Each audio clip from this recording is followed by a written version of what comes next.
Representative Jones, thank you for participating in this Civitas interview with us. You're welcome.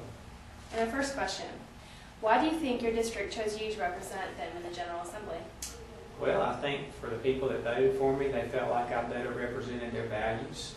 I come from a relatively poor Tier 1 county, and I think they see that our tax and spend policies have not been working to improve the lot in our county, so I think they were ready for a change.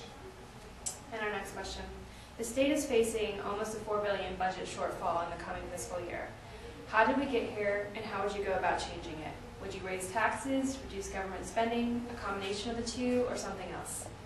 Well, quite honestly, I think we got here because the size and scope of government has grown too great.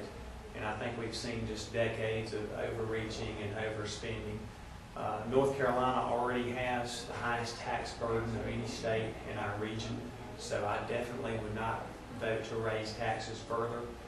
We've seen billion-dollar tax increases in 6 of the last 8 years, and that's only made the matters worse. So we're going to have to reduce spending, and that's what I will be working to do.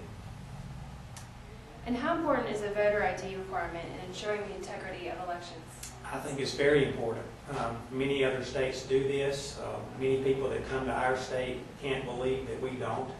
And if we're going to basically protect the integrity of our system, we need to make sure that when a person goes to the polls to vote, that they really are who they say they are. So I think it's very important. And our fourth question, what 3 primary issues do you intend to address in the upcoming term? Well, obviously the budget is a huge issue, and that gets back to what you believe about the size and scope of government.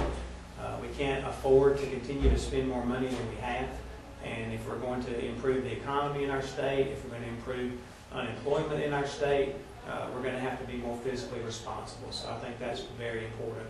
I know an important issue in my area is forced annexation.